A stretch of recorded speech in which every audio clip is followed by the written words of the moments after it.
Pai Senhor, meus irmãos, estaremos estudando a lição 6 da Revista dos Jovens. Hoje vamos falar sobre liderança feminina, Exemplos de liderança feminina é o título da nossa lição, cujo o tema do trimestre é liderança na Igreja de Cristo, escolhido por Deus para servir. Então temos estudado a respeito de liderança, de modelos, Temos feito estudo de caso através de alguns personagens da Bíblia. E hoje vamos falar sobre os exemplos de liderança feminina. Então Deus usa homem e usa mulheres com autoridade para poder cumprir o seu plano aqui na Terra. Louvado seja o nome do Senhor. Então estaremos estudando a importância, o destaque que Deus dá às mulheres. Louvado seja o nome do Senhor. E haja vista que sabemos que as mulheres desempenham um importante papel na obra do Senhor. Sempre qualquer denominação, qualquer igreja, sempre veremos que o número de mulheres excede o de homens. E muitas das vezes, elas que tocam o barco mesmo. E como veremos aqui, alguns exemplos de mulheres na Bíblia, que elas possuíam, eram dotadas de autoridade espiritual. As pessoas as procuravam, buscavam ali ouvir os seus conselhos, porque elas eram colocadas ali por Deus, usadas por Deus realmente como liderança. E hoje as mulheres também desempenham importante liderança dentro da igreja, em departamentos, na escola dominical. Ai de nós se não fosse mulheres compondo esse exército de professores e professoras da escola dominical.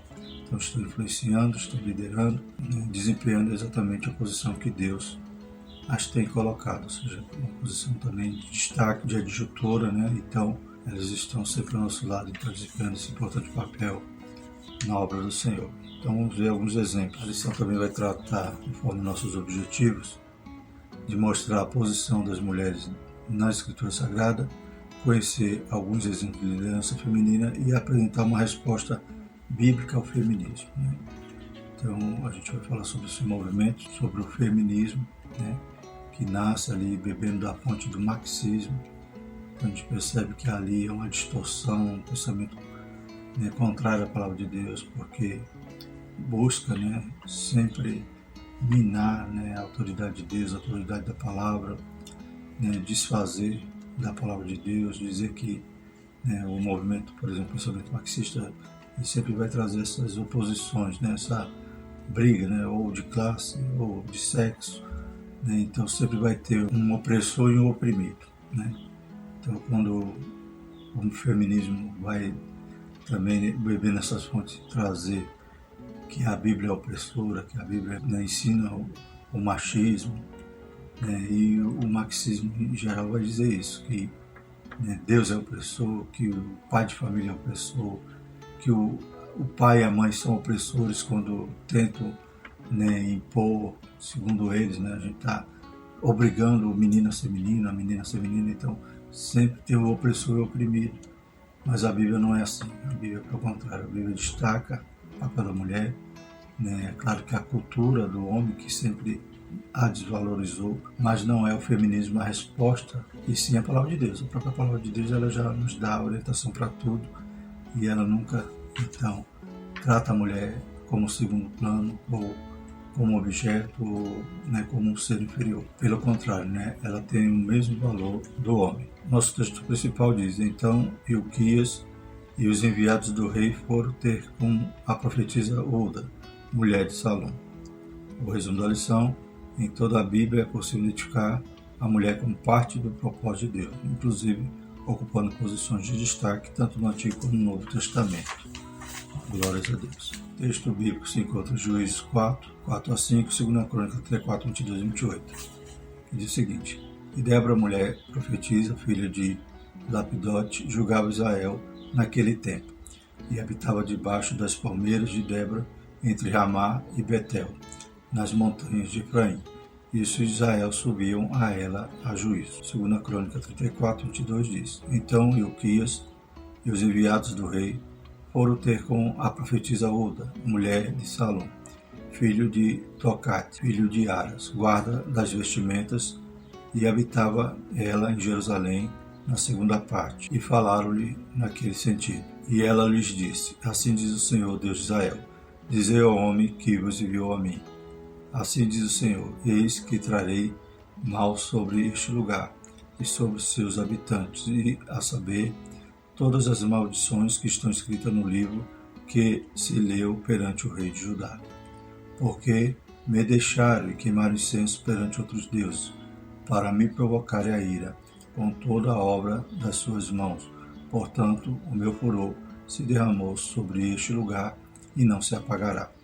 Porém, ao rei de Judá, que vos enviou a consultar o Senhor, assim lhes direi: Assim diz o Senhor, Deus de Israel, quanto às palavras que ouviste. Como teu coração se estremeceu e te humilhaste perante Deus, ouvindo as suas palavras contra este lugar e contra os seus habitantes, e te humilhaste perante mim e rasgaste as suas vestes, choraste perante mim, também eu tenho ouvido, diz o Senhor. Eis que ajuntarei a teus pais, e tu serás recolhido no teu sepulcro em paz. Os teus olhos não verão todo o mal que hei de fazer sobre este lugar e sobre os seus habitantes. E voltaram com esta resposta ao rei. Glórias a Deus. Então vemos aqui já nessa leitura dois exemplos, né? Débora e Hulda, né? A profetisa Hulda. Introdução. A temática a respeito do papel da mulher na sociedade, na família, na igreja, tem provocado grandes debates, mas a Bíblia tem a resposta para as questões mais complexas e centrais a este respeito. Nesta lição vamos analisar a liderança feminina e a sua importância para a Igreja de Cristo. Então vemos aqui que é na Bíblia que nós podemos tirar essas respostas, não nas filosofias, nas ideologias. Né? Então, como falávamos há pouco a respeito do feminismo, nele não podemos obter resposta ideal, né? Embora ele venha tentar combater o machismo, também é algo errado, mas o feminismo não é uma resposta. Por quê? Porque, como já falamos, ele bebe nessas ideologias do marxismo, né? O marxismo cultural, o marxismo do próprio Marx, né? Essa luta constante de classe, de opositor e de oprimir. Então, mas onde podemos então encontrar a resposta? Como está escrito aqui na introdução, é na Bíblia. Na Bíblia a gente vai ver que Deus de forma alguma menosprezou a mulher. Deus de forma alguma criou a mulher para ser um ser secundário, né? Para ser desprezado. Pelo contrário, Deus sempre valorizou.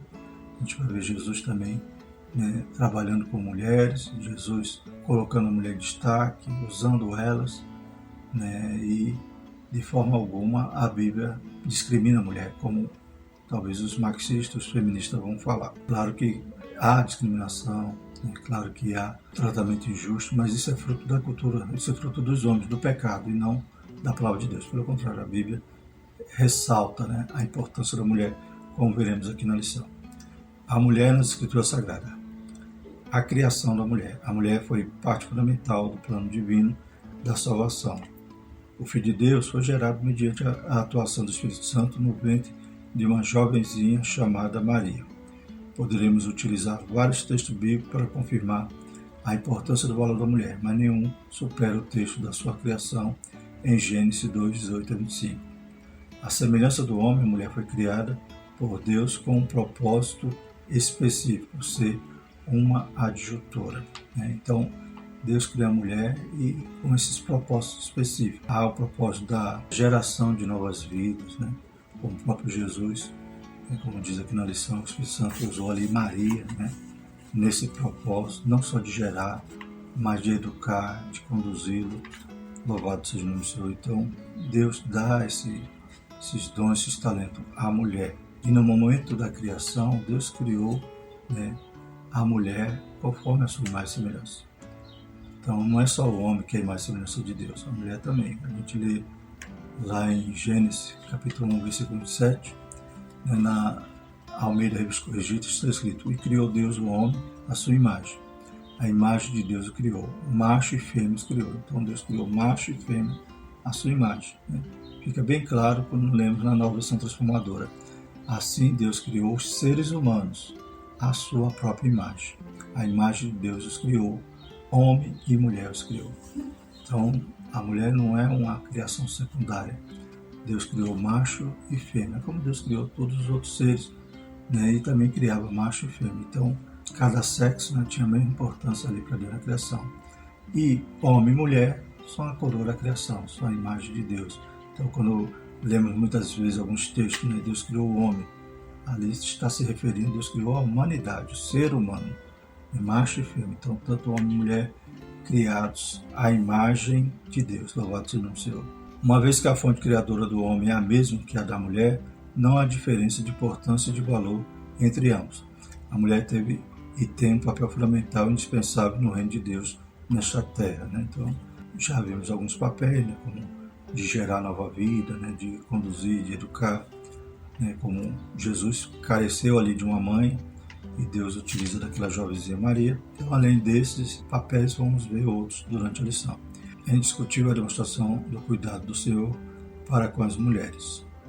Em toda a narrativa bíblica, são muitas as referências feitas pelas Escrituras Sagradas a esse respeito. Não podemos esquecer do cuidado do Senhor com Agar no deserto. Ali Deus lhe ofereceu direção, proteção e cuidado, né? Então Agar está ali no deserto, fugindo da sua senhora, né? Mas Deus dá toda a direção, né, para ela, fala com ela. Então a gente vê que Deus fala com Abraão, mas também falou com Agar, né? E cuidou, e depois quando ela vai então definitivamente embora, Deus cuida do menino, né, dá água e dá promessas a Agar ali a respeito também do seu filho. Glórias a Deus. Então Deus sempre tratou a mulher igual ao homem. As mulheres no ministério de Jesus, segundo o subtópico. Jesus foi gerado do ventre de uma mulher e teve todos os cuidados que uma criança precisa receber de uma mãe para que tenha um desenvolvimento saudável, né? É outro ponto que muitas das vezes o feminismo vai, né, querer combater, é essa questão da maternidade, né? Então, achar que a mulher não, a mulher ela tem que alcançar todos os setores, né, da vida, e muitas das vezes ela pode deixar para lá essa questão de maternidade. A gente vê que é algo fundamental, né? E muitas mulheres já não querem mais terem filhos, né, não querem casar, e tudo isso faz parte, né, da nossa criação. Deus que nos criou com propósito, né? E como está sendo afetado, atacado, para que isso seja, né, deixado de lado, as mulheres não queiram mais terem filhos, não queiram mais educar filhos. É claro que muitos trabalham, muitos têm as suas responsabilidades, né, em relação ao lar, em relação à renda familiar, mas não pode também ser descartado, né, essa função, esses dons e talentos que Deus dá às mulheres. Claro que toda essa responsabilidade deve ser compartilhada com os homens, mas o que queremos tocar aqui é na importância, no valor que a mulher tem nesse sentido, para que essas ideologias não venham deturpar, né, e querer dizer, não, mulher não é mais. É claro que, como foi dito muito nessa política, né, o lugar da mulher é onde ela quer, sim, mas tem talentos que Deus dotou de maneira especial às mulheres, louvado seja o nome do Senhor. Então já vimos que Jesus inicia, né, precisando desse importante papel da mulher, que é a mãe, a educadora. Mas, vamos continuar. Durante o ministério terreno dele, as mulheres tiveram uma participação especial. Então, claro que elas não ficaram limitadas a essa função. Jesus, então, contou com o auxílio das mulheres, né? Jesus valorizou, Jesus, né, destacou a importância da mulher. Jesus quebrou alguns paradigmas no seu tempo a permitir que algumas mulheres o servissem com seus bens, né? Então, as mulheres puderam ali servir ao Senhor, aquelas que tinham alguma fazenda, alguma renda, serviram o ministério de Jesus. Tudo, né, custa, né? Tudo depende de algum recurso. E o Senhor contou com as mulheres nesse aspecto e muitos outros, como veremos aqui. O Filho de Deus veio para salvar todos e resgatar a dignidade das mulheres de todos os tempos. Jesus curou algumas delas, as libertou dos espíritos malignos, as perdoou. Então o Senhor cuidou, tratou, né? O Senhor curou, o Senhor libertou de espíritos malignos, como temos aqui algumas referências, Mateus 15, 21, 28, Lucas 8, 2, e o Senhor perdoou, né, aquela mulher que foi, né, trazida para ser executada, só que os homens ali estavam, né, embebedecidos ali com a ira, com a vontade de pegar Jesus em alguma armadilha. Então havia ali, por detrás daquele julgamento, muitas intenções mal, e não trouxeram o adúltero, só trouxeram a mulher. E Jesus então pergunta àqueles homens, se algum deles não tinha pecado. E se algum deles não tivesse pecado, atirasse a primeira pedra. Eles vão caindo de si, reconhecendo, a palavra de Deus é viva e eficaz, no meio dos próprios lábios do Senhor Jesus, e eles, a cada um, o mais velho ao mais novo, foram largando as pedras e foram embora.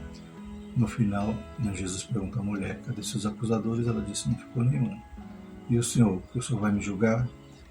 E Jesus disse: não, vá em paz, mas não peques mais. Então Jesus perdoou, instaurou ali a condição de paz, de comunhão com Deus daquela mulher, aleluia, e orientou para que ela não pecasse mais.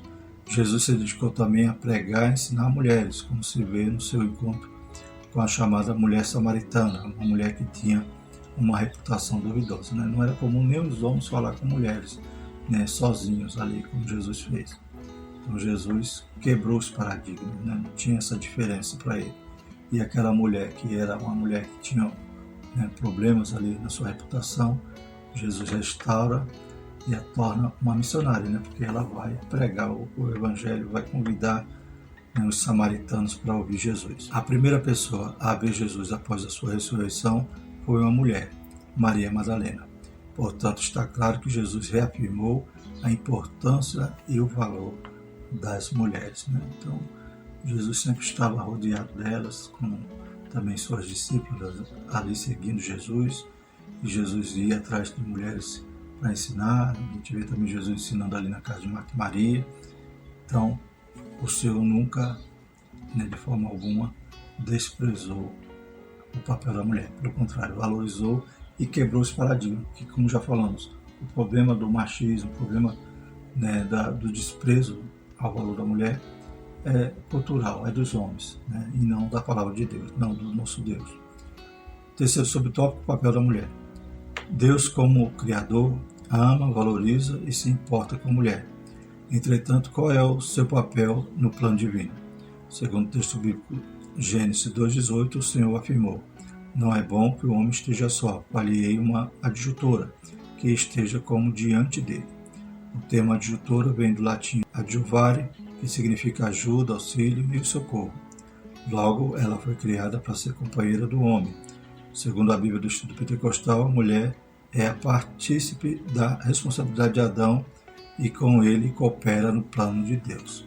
Então, o homem sozinho não ia muito longe, precisava da mulher para ser a sua adjutora. A expressão que esteja como diante dela significa idônea, que seja capaz de. A gente vê que desde a criação, Deus cria o homem, cria a mulher com propósitos definidos, e com um importante papel para cooperar com o plano de Deus, o plano da salvação da humanidade. Glórias a Deus. Segundo tópico, mulheres na liderança. Então veremos aqui alguns exemplos. A liderança de Débora e Uda, primeiro subtópico. Débora foi profetisa e também exerceu a função de juíza em Israel. Então, estudando a lição passada a respeito do juiz, e Débora é contada como uma dos juízes. Então, vemos que Deus usa quem quer como quer. Talvez ali também ela sofreu muita discriminação, muito preconceito, mas Deus adotou de autoridade, as pessoas iam até ela. Não sei como é que se desenvolveu o seu ministério, mas em determinado momento as pessoas iam até ela, ou seja, reconheciam a autoridade espiritual que Deus havia investido. E ela julgava, e vemos aqui no episódio ali da guerra contra o rei Jabim, contra o seu general Cícera, que Débora foi utilizada para poder dar vitória ao povo. Liderou seu povo, que estava amedrontado diante da força do exército de Jabim. A opressão que Israel viveu foi consequência de sua desobediência a Deus, mas o povo orava ao Senhor e pedia ajuda. Então ele levantava juízes para libertá-los da opressão do inimigo. Nesse caso, Deus levantou Débora. Débora recebeu uma mensagem divina que deveria ser entregue a Baraque. O Senhor revelou à sua serva todas as estratégias que deveriam ser tomadas na batalha contra o inimigo. Então Deus disse para onde que Baraque deveria ir, qual exército deveria convocar. Ele colocou ali Naphtali e Zebulun foram ao Monte Tabor. Então, tudo sob a orientação de Deus, né, que Deus revela essa mensagem a Débora e ela entrega a Baraque. As Escrituras Sagradas afirmam que Débora exercia uma liderança estabelecida por Deus.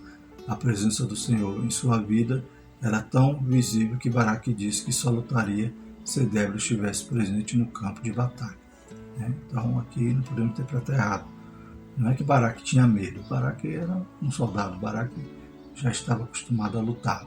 A questão aqui é que ele reconhecia que Deus era na vida de Débora. Então, se Débora fosse, ele entendia que a autoridade de Deus estava na frente. Então, Baraque, a necessidade dele ali não foi de alguém ir na frente, porque ele que foi lutar, mas de Deus ir com ele. Se ele reconhecia essa autoridade, ele reconhecia que Débora era uma mulher de Deus. Lembrando dos profetas de Elias, de Eliseu, no caso de Eliseu, quando passava ali, aleluia, próximo à casa daquela sunamita, ela dizia a seu marido, verdadeiramente nós conhecemos que ele é um homem de Deus. Débora também tinha essa mesma autoridade, ela era profetisa, era juíza, e Baraque queria que ela fosse junto para Deus dar a vitória. Ela era uma mulher corajosa, pois aceitou ir ao campo de batalha junto do exército a enfrentar o inimigo. Também era sincera e avisou a Baraque que o mérito da vitória não seria dele, pois a vitória viria do Senhor por intermédio de uma mulher, Jael. Então a gente vê mais uma mulher que Deus vai usar. Quando Deus começa a dar a vitória a Baraque, ele vai destruindo ali os exércitos de Jabim, e Cícera, então, que é o general, foge e acaba essa mulher Jael, que era mulher, esposa de Heber, que é um dos filhos da descendência ali de Jetro, do sogro de Moisés. Eles estavam vivendo assim mais afastados, e quando Cícera passa por ali, Jael chama ele, finge que vai escondê-lo e acaba matando. Então, mais uma mulher corajosa para salvar ali Israel. Uda é mencionada na história do povo de Deus quando Iquias encontra o livro da lei do Senhor no templo durante a reforma que o rei Uzias havia mandado fazer.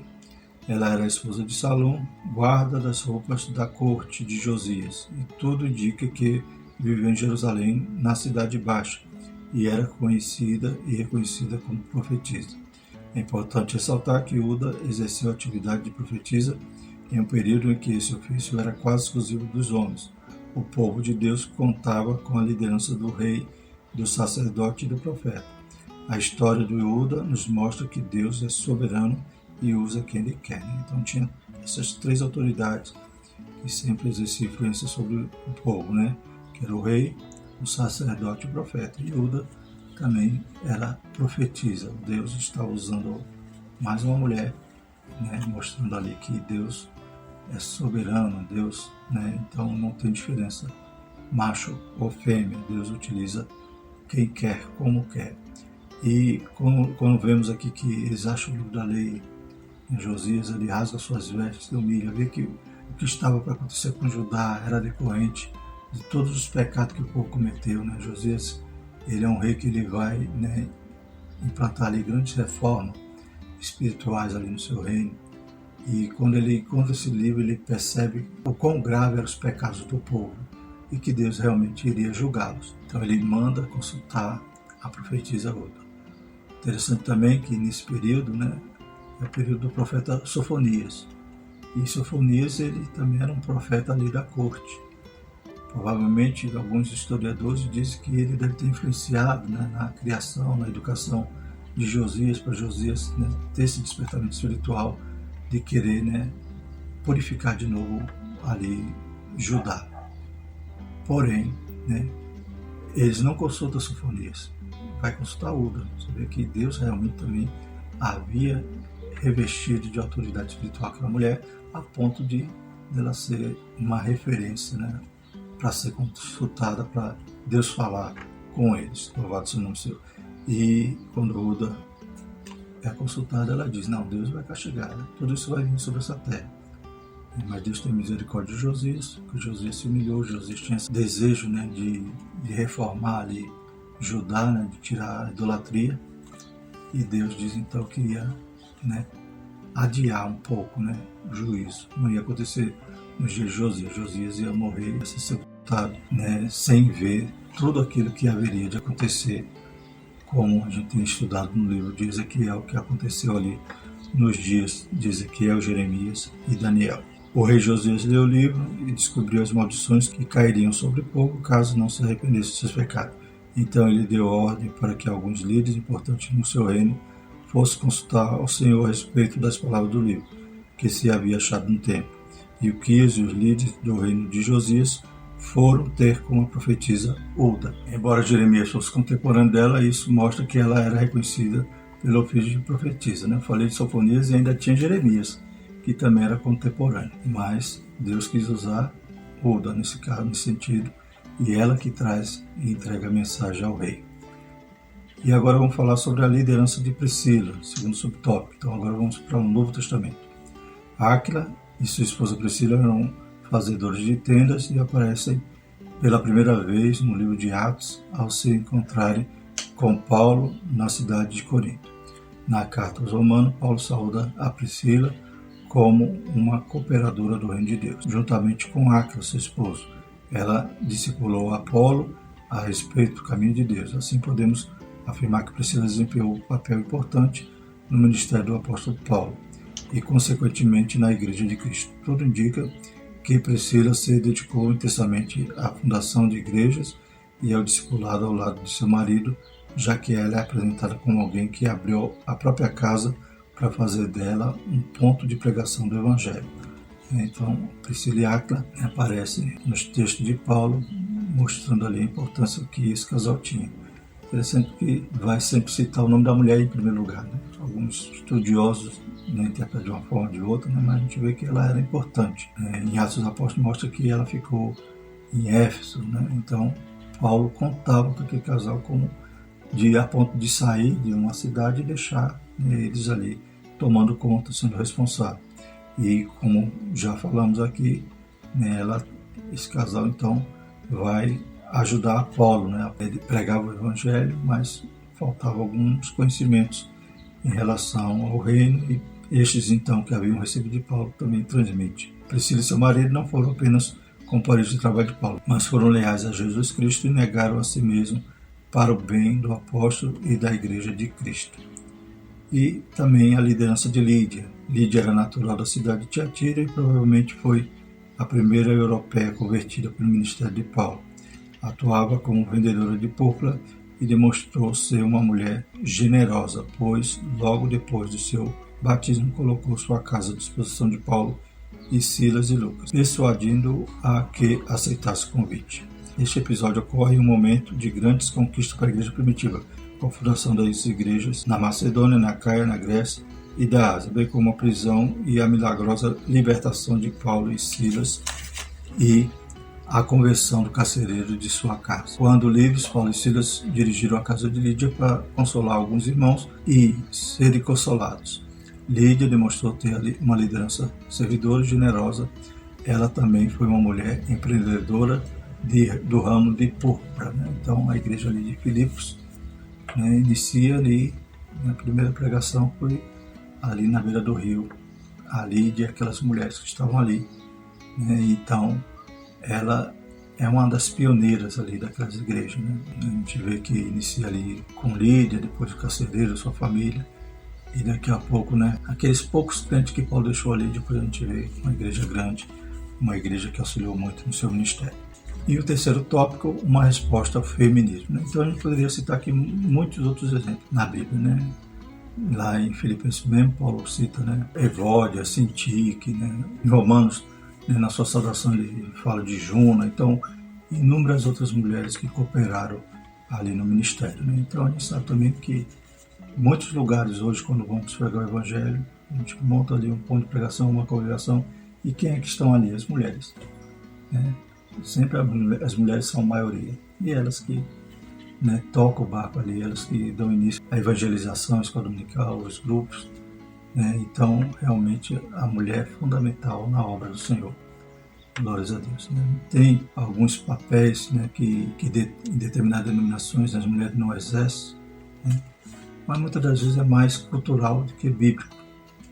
Pois a gente sabe que as mulheres, como temos falado aqui em relação à liderança, eu me lembro quando Moisés, né, ele delega, né, a liderança ali aos capitães de 10, de 50, de 100, e quantas mulheres aí são capitães de 50, de 100, né, coordenando grupos, coordenando classes, né, e são verdadeiras líderes. Né? Talvez não exerça a função pastoral, não temos esse ofício, pelo menos na nossa denominação, né, mas algumas denominações já são diaconisa, já são até pastora, né? Então, a liderança feminina é inquestionável, né? E o papel da mulher também. Também no lar, a gente sabe que, né, Deus instituiu o homem como cabeça, né? E a mulher ela tem essa função também de ser submissa. Ser submissa não é ser escrava.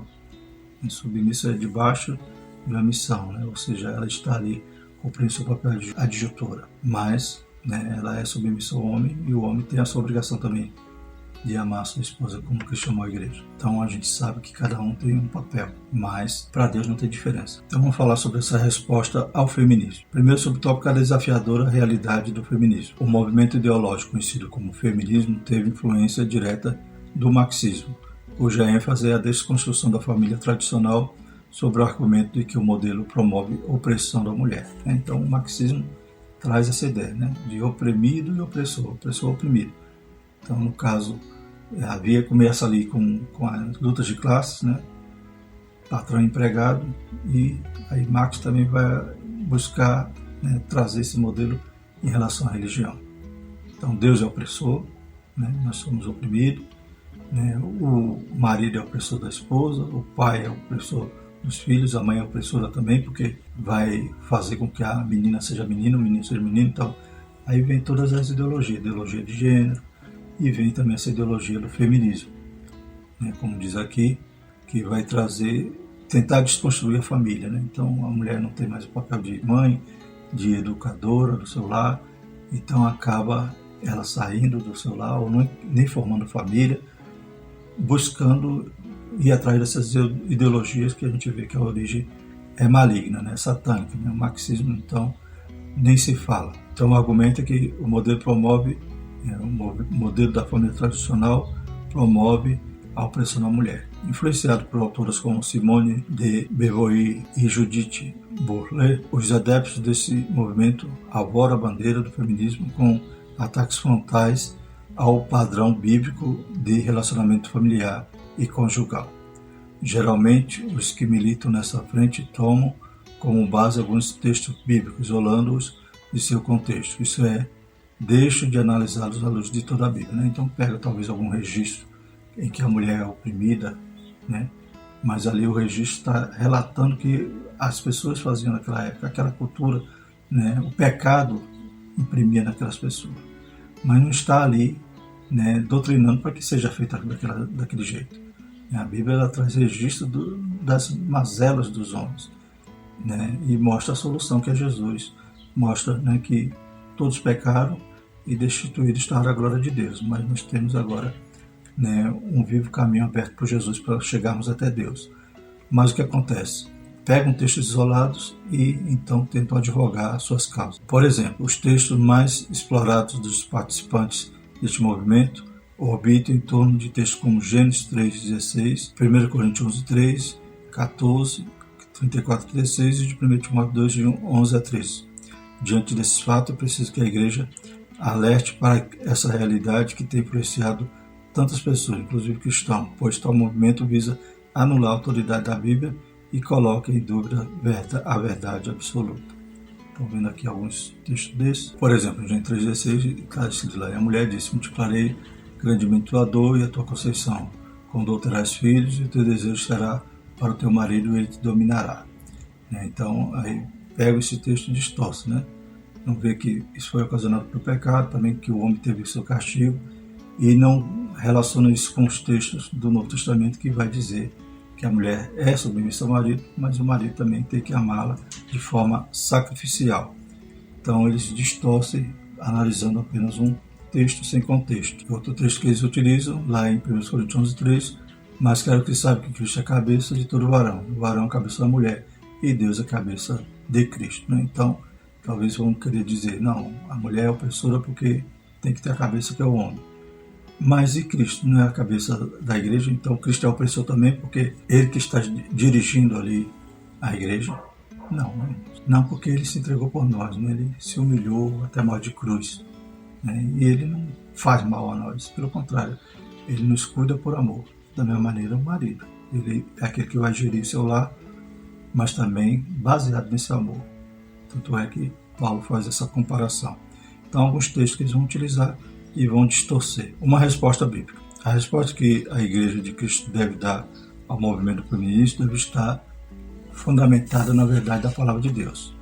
É urgente que a Igreja reafirme a sua fé de que a Bíblia é a palavra de Deus, infalível, perfeita e inerrante. 2 Timóteo 3, 14 a 17. Razão pela qual o modelo familiar nela exposto deve ser preservado mesmo em meio a muitos ataques de movimentos que visam a desconstrução da verdade eterna de Deus. A gente sabe que o modelo de Deus é perfeito, bom, e é o que nos torna felizes, o que nos dá segurança, o que nos dá, né, santidade, o que nos guarda, o que nos preserva, purifica. E toda vez que há um combate contra o modelo de Deus de família, né, desse relacionamento que nós temos com Deus e dessa convivência social que Deus nos orienta, né, desse modelo, célula mártir da sociedade, todo ataque é para destruir o homem, para tornar o homem feliz, deprimido, né, e acaba, né, ele deixando, ou no caso aqui a mulher que estamos frisando, né, deixando ela de alcançar algumas realizações de sua vida que ela imagina que muitas das vezes só vai estar no trabalho, né, pelo contrário, né. A realização de ser mãe, né, de educar um filho, de criá-lo, né, de ter uma família. E isso o diabo vai atacar para dizer, não, isso é do passado, isso aí é opressor, deixa isso para lá e, né, nem de homem precisa mais. Né. Pode também enveredar, né, para outras distorções agora em relação ao sexo. A despeito dos argumentos que os simpatizantes do feminismo utilizam, é preciso afirmar que estes querem desacreditar as verdades eternas e imutáveis da Bíblia. O termo dominar, usado em Gênesis, não implica subjugar, maltratar e nem tampouco humilhar. E em hipótese alguma indica que o homem seja superior à mulher. O texto paulino a respeito de a mulher estar calada e não ensinar na igreja trata de questões pontuais, pois as igrejas para as quais Paulo escreveu estavam enfrentando alguns tipos de desordem. Né? Isso no caso texto lá em Coríntios, que Paulo diz que a mulher fica calada. Né? Nesse caso, era um contexto ali cultural. Né? Os que atacam a Bíblia com base nesses textos não levam em conta toda a narrativa bíblica, pois se o fizesse, concluiriam que efetivamente a mulher tem o seu espaço e não somente isso, ela exerce um papel fundamental no plano de Deus para a humanidade. Portanto, a verdade de Deus é inegociável e absoluta. O modelo de família que glorifica o Senhor e o ensinado na Escritura, que por sua vez deixa claro que a mulher é amada por Deus, que preparou um plano especial para ela na sociedade, na família e na igreja. Né? Então, Deus nunca deixou de usar as mulheres e Jesus também, né, foi auxiliado de perto por muitas mulheres e socorreu, atendeu e valorizou as mulheres. Então, a Bíblia de forma alguma é opressora, como esses querem dizer. Uma resposta final. Diante das abordagens feitas nesta lição, existe a necessidade de uma resposta final para a fundamentação das bases da fé cristã a respeito do papel da mulher, especialmente no exercício da liderança. Mais uma coisa que a gente já viu também. Deus usou as mulheres como líderes, né? Como pessoas dotadas de autoridade espiritual, a ponto das pessoas irem até ela, né? Como a gente viu lá no dia de Josias, havia Sofonias, havia Jeremias, mas foi Uda, né, aquela que eles foram consultar. Algumas colocações devem ficar bem claras, como por exemplo, a mulher é criação de Deus e isso faz dela um ser especial e parte do plano de Deus, como já vimos, né? Macho e fêmea Deus criou a humanidade, criou o ser humano, a sua imagem. Então a mulher também é criação de Deus e é a sua imagem e semelhança. Há textos bíblicos que mostram mulheres exercendo liderança, como os exemplos das mulheres estudadas nessa lição. Entretanto, devemos deixar claro que não tratamos aqui do ministério pastoral feminino. Né? Então, não é esse o ponto. Como já falou, é algo que de denominação para denominação pode ter algum tipo de interpretação divergente. Mas que a mulher é usada como líder, isso é inegável, está na Bíblia. Primeiro, porque a nossa igreja não ordena pastores. Segundo, tratamos a perspectiva de liderança comum de mulheres, de irmãs em departamento eclesiástico, que é uma realidade em nossas igrejas. Então, que elas estão exercendo a liderança sim, que estão sendo pastores, entre aspas, né? Cuidando de ovelhas, estão, mas não há na nossa denominação essa ordenação do ministério pastoral feminino. O ensinamento bíblico de que a mulher deve ser submissa ao seu marido não implica torná-la inferior ou menos importante, mas fazer com que cumpra a sua missão, e nisso Deus é glorificado. Como forma de reafirmar o valor da mulher para Deus, lembremos de que a história de Ruth e a de Esther retratam de forma perfeita a obra de Deus em favor da humanidade. Ruth era uma gentia que entrou na genealogia de Jesus Cristo, e Esther era uma judia que salvou seu povo da destruição. Então, as mulheres nos lugares onde Deus colocou para servir no propósito, né, de, aleluias, cumprir a obra de Deus ali, o plano de Deus, e glorificar o seu santo nome. Também lembramos de Raabe, né, que também entrou na genealogia. Também estava ali uma mulher que, além de ser discriminada ali em relação à cultura da época, por ser mulher, além disso, era uma prostituta. Mas Deus a salvou e ela também faz parte da genealogia de Jesus. Glórias a Deus. Concluindo, irmãos, essa lição buscou elucidar que a Bíblia ensina a respeito da mulher, destacando o seu valor e o seu papel e a sua importância na obra de Deus. Com o exemplo bíblico, à luz da Escritura, a Bíblia reafirmou que a mulher desempenha um importante papel na sociedade, família e igreja. Bendito é o nome do Senhor, né? Pena que é uma só lição para as mulheres, né? Porque também está pecando, né? Deveria ter algumas lições sobre a liderança feminina, né? Mas como o tempo também é limitado, né, durante o trimestre, né, tentamos condensar tudo isso nessa lição, que todos possam ser despertados, as irmãs, as jovens possam ser despertadas, porque Deus quer usá-las. Louvado seja o nome do Senhor de maneira tremenda, aleluia, ainda que alguém não veja, que alguém não valorize, mas para Deus, né, Ele tem valorizado e tem destacado essa importância da mulher, como vimos durante toda a Bíblia. Amém? Vamos orar, agradecer ao Senhor. Maravilhoso eterno Deus, te louvamos, te agradecemos por essa lição. Continua abençoando a tua igreja, visitando, Pai, os teus filhos, despertando os jovens, e nesse tocante, Pai, dessa lição, visita as jovens, Pai, as moças, Pai, que o Senhor possa usá-las de forma poderosa na tua obra, Pai. Glorifica o teu santo nome na vida delas, em nome de Jesus. Nós te agradecemos e pedimos, Pai, por tudo isso, que a graça do nosso Senhor Jesus Cristo, o amor de Deus e a comunhão do Espírito Santo permaneça sobre nós hoje e sempre. Amém.